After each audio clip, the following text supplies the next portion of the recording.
Hello friends, आज हम बात करेंगे यदि किसी व्यक्ति को कार्डियक अरेस्ट हो जाए यानी हार्ट बंद हो जाए, अरिदमिया हो जाए, तो वैसे केस में कौन सी कॉमन गलतियां लोग करते हैं उसके मैनेजमेंट में, इसको आज डिस्कस करने का प्रयास करेंगे। आज का टॉपिक है फ्यू कॉमन मिस्टेक्स जो कार्डियक अरेस्ट के मैनेजमेंट में लोग करते हैं। इसको जानना और समझना बहुत ज़रूरी है क्योंकि ये गलतियां करना अक्सर जानलेवा हो सकता है। इसलिए इस टॉपिक को समझना और एंड तक देखना ज़रूरी है। कार्डियक अरेस्ट हार्ट अटैक से भी ज़्यादा डेंजर सिचुएशन होती है क्योंकि हार्ट अटैक में तो खाली नली बंद होती है, यहाँ पे पूरा हार्ट ही बंद हो सकता है और इस सिचुएशन में बहुत जल्दी ट्रीटमेंट करना पेशेंट के लिए आवश्यक है। इसलिए कार्डियक अरेस्ट के दौरान कौन सी कॉमन गलतियां लोग करते हैं उस पर जानना या डिस्कस करना आवश्यक है। टॉपिक पर जाने से पहले जो लोग हमारे चैनल पर नए हैं उन्हें रिक्वेस्ट करूंगा चैनल को सब्सक्राइब करें, वीडियोस को लाइक करें, शेयर करें, फॉलो करें, कमेंट करें, पूरा देखें। टॉपिक इंपॉर्टेंट है, इस एंड तक देखिएगा। चलिए शुरू करते हैं। सबसे पहला और सबसे कॉमन मिस्टेक जो लोग करते हैं कि सीपीआर यानी कार्डियोपल्मोनरी रिससिटेशन इनिशिएट नहीं करते। लोगों को कई बार पता ही नहीं चलता कि ये पेशेंट को हुआ क्या, अनकॉन्शियस सडनली पेशेंट हो जाता है, सांस नहीं ले रहा होता, पल्स नहीं आ रही होती। ऐसे टाइम पे सिंगल मोस्ट इंपॉर्टेंट चीज़ जो पेशेंट की जान बचा सकती है वो है कार्डियोपल्मोनरी रिससिटेशन। यदि कार्डियक कंप्रेशंस आप पेशेंट को करते हैं तो काफ़ी पेशेंट्स की जान को बचाया जा सकता है। इसको जितना जल्दी हो तुरंत इनिशिएट करना ज़रूरी है। यदि आप कंप्रेशन भी अगर हार्ट को चालू कर दें और पेशेंट का हार्ट का पंपिंग भी थोड़ा बहुत आप इनिशिएट कर दें तो काफ़ी पेशेंट्स को बचाया जा सकता है। काफ़ी कॉमनली लोग कॉमन गलतियाँ ये करते हैं कि सीपीआर के बारे में या तो उनको पता ही नहीं होता कि करना है, तो ऐसे टाइम पे ये कॉमन गलती लोग करते हैं कि सीपीआर इनिशिएट ही नहीं हो पाता, जिसकी वजह से पेशेंट की कंडीशन बिगड़ जाती है और जो पेशेंट बचाया भी जा सकता है उसकी भी मृत्यु हो जाती है। तो कार्डियोपल्मोनरी रिससिटेशन कार्डियक अरेस्ट के पेशेंट में जब पल्स पीपी नहीं आ रहा है, पेशेंट अनकॉन्शियस हो गया, तो तुरंत स्टार्ट करना ज़रूरी है। कार्डियोपल्मोनरी रिससिटेशन के क्या रूल्स होते हैं और कैसे करते हैं उसको हमने अलग अलग वीडियोज़ में डिस्कस किया है। अगला कॉमन मिस्टेक है कि लोग जो सीपीआर की कंप्रेशन की क्वालिटी है वो अच्छी मेंटेन नहीं करते। सीपीआर या तो बहुत डीप करेंगे या बहुत शैलो करेंगे। सीपीआर में एक डेफिनेट कंप्रेशन की इंटेंसिटी होनी चाहिए कि 2 इंच आपको कंप्रेस करना है, 5 सेंटीमीटर छाती को अंदर जाना चाहिए और रिकॉइल होना चाहिए। अगर आप उससे ज़्यादा डीप करोगे तो इंजरीज होगी और उससे कम करोगे तो इफेक्टिव नहीं होगा। तो एग्जैक्टली आपका अंदाज से लगभग 2 इंच कंप्रेशन होना चाहिए, यानी 5 सेंटीमीटर कंप्रेशन होना चाहिए। इसके अलावा कॉमन मिस्टेक लोग करते हैं कि जो कंप्रेशन का रेट है वो इनकंसिस्टेंट होता है। एवरेज आपका कंसिस्टेंट जो कंप्रेशन का रेट होना चाहिए वो 1 मिनट में 100 से 120 के बीच में कंप्रेशन आपको देना है 1 मिनट में। यदि आप बहुत स्लो दे रहे हो यानी 30, 40, 50 दे रहे हो तो इफेक्टिव नहीं होगा, और अगर 120 से ज़्यादा दे रहे हो तो वो भी इफेक्टिव नहीं होगा क्योंकि हार्ट को रिलैक्स करने का टाइम नहीं मिलेगा, चेस्ट को रिकॉइल करने का टाइम नहीं मिलेगा, दबने के बाद वापस उठने का टाइम नहीं मिलेगा। इस वजह से वो भी इफेक्टिव नहीं होगा। तो अगर गलती से आपकी गिनती इससे कम हो रही है या ज़्यादा हो रही है तो भी आपका सीपीआर उतना कम इफेक्टिव होगा। इसके अलावा अगर आप चेस्ट को पूरा रिकॉइल होने नहीं देते यानी दबाने के बाद उसको पूरा रिलैक्स होकर ऊपर तक आने नहीं देते, फिर से वापस चालू कर देते हो, तो ये भी कॉमन मिस्टेक है। काफ़ी commonly even medical paramedical staff भी ये गलती करता है, कंटिन्यूस दबाते जाता है बिना गिने कि लगभग वो कितनी कंप्रेशंस कर रहे हैं, और कई बार वो 150-200 कंप्रेशंस पर मिनट करते हैं जिसमें कि छाती को रिकॉइल करने का टाइम नहीं मिलता, वो सीपीआर इनइफेक्टिव होता है। जितना फ़ायदा वो पेशेंट को कर सकता है उतना नहीं करता है। ये एक और कॉमन मिस्टेक है जो सीपीआर के दौरान लोग करते हैं। अगेन मैं वही कह रहा हूँ कि जो टेक्निक है प्रॉपर सीपीआर की उसको समझना ज़रूरी है, और उसके बारे में वीडियोस देख के या कैसे भी देख के सारे पेशेंट्स जिनके रिलेटिव्स में कार्डियक प्रॉब्लम किसी को सबको जानना ज़रूरी है। इसके अलावा कुछ लोग वेंटिलेशन पर बहुत ज़्यादा फोकस करते हैं। सीपीआर के दौरान कंप्रेशन ज़्यादा ज़रूरी है।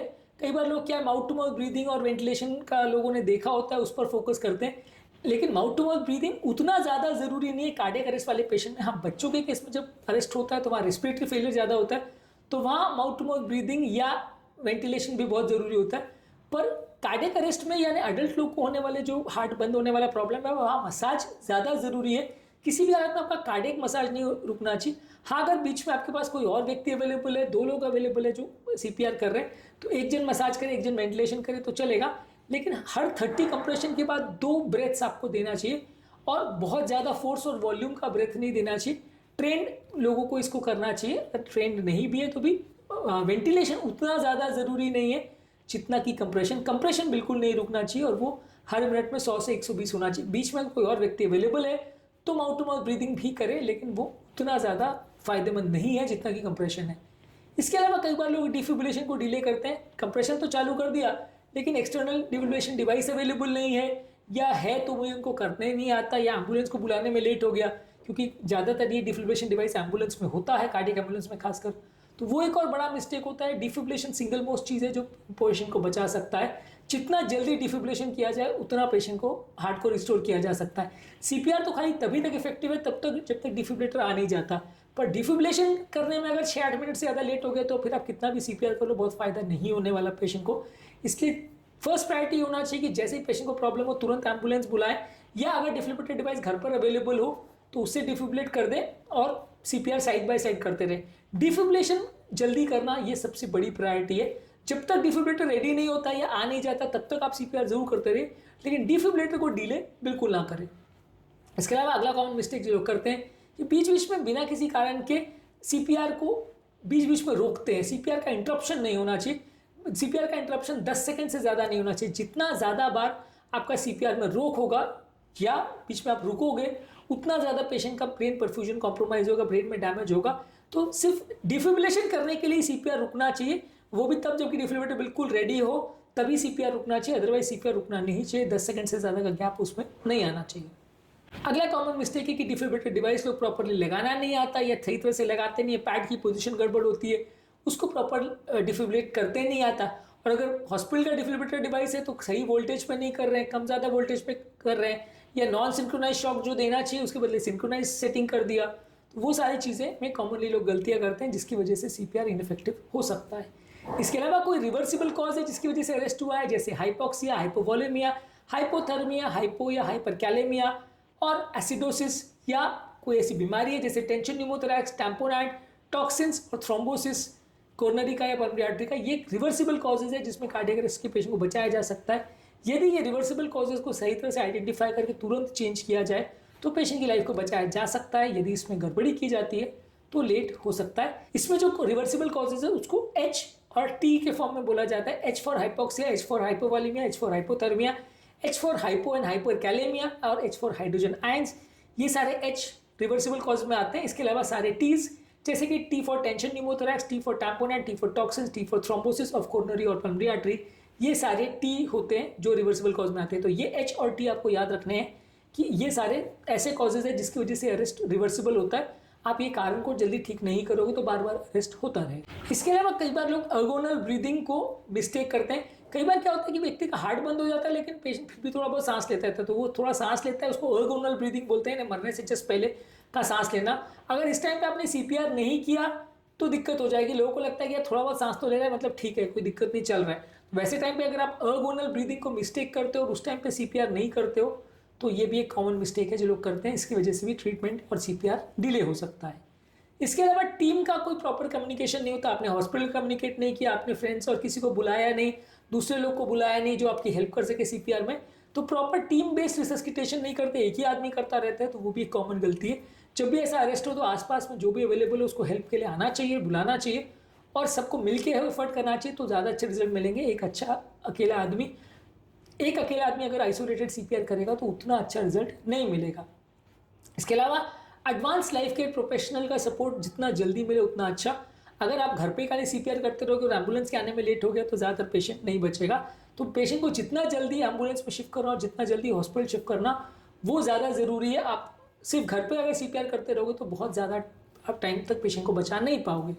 अगला कॉमन मिस्टेक जो लोग करते हैं कि रिसस्किटेशन कर तो रहे हैं लेकिन बहुत जल्दी थक जाते हैं और बंद कर देते हैं कि अरे यार कुछ नहीं हो रहा, छोड़ो। कई बार बहुत सारे पेशेंट में ऐसा भी होता है कि पेशेंट काफ़ी देर के बाद भी रिवाइव करता है और कई बार आप रिसस्किटेशन बंद कर देते हो तो ब्रेन को परमानेंट और इरिवर्सिबल डैमेज हो जाता है।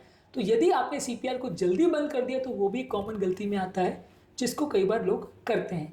और लास्ट जो कॉमन मिस्टेक करते हैं कि रिसस्किटेशन या रिवाइव तो कर लिया लेकिन उसके बाद का बाकी केयर नहीं हो पाता। उसका बीपी मॉनिटरिंग, उसका ऑक्सीजनेशन, उसका रिपरफ्यूजन, उसका एंजियोप्लास्टी, उसका टेम्परेचर कंट्रोल, ये सारी चीज़ें जो है वो सारी चीज़ों पर भी ध्यान देना उतना ही ज़रूरी है जितना सीपीआर पर। सीपीआर करके आपने छोड़ दिया, पेशेंट रिवाइव हो गया, बाकी सब छोड़ दिया तो वापस वो अरेस्ट में चला जाएगा। तो आपको बाकी सब चीज़ों पर भी उतना ही फोकस करना है और वो सारी चीज़ों पर भी आपको काम करना है। सिर्फ सीपीआर कर देने से बात खत्म हो जाती है वैसा नहीं, उसके बाद का केयर भी उतना ही इंपॉर्टेंट है जितना कि सीपीआर। तो ये सारी चीज़ों पर ध्यान देना ज़रूरी है। ये सारी कॉमन गलतियाँ हैं जो लोग कार्डियोपल्मोनरी रिसस्किटेशन यानी सीपीआर के दौरान करते हैं। इसके अलावा सीपीआर क्या होता है, कार्डियक अरेस्ट क्या होता है, इसके कारण क्या होते हैं, इस पर अलग अलग वीडियोज़ हमने किए हैं। ये वीडियोज़ को ज़रूर चेकआउट करिएगा। ये लाइफ सेविंग और लाइफ चेंजिंग वीडियोज़ हैं। उम्मीद करूंगा कि आज के टॉपिक पे कुछ नई बातें जानने को मिली होगी। जो लोग हमारे चैनल पे नए हैं उन्हें रिक्वेस्ट करूंगा कि चैनल को सब्सक्राइब करें, वीडियोस को लाइक करें, फ्रेंड्स और रिलेटिव्स के साथ शेयर करें जिनकी जान बचाने के लिए वीडियो उपयोगी हो सकता है। उम्मीद करूंगा कि आज के टॉपिक में कुछ नया आपको जानने को मिला होगा, कुछ नया सीखने को मिला होगा।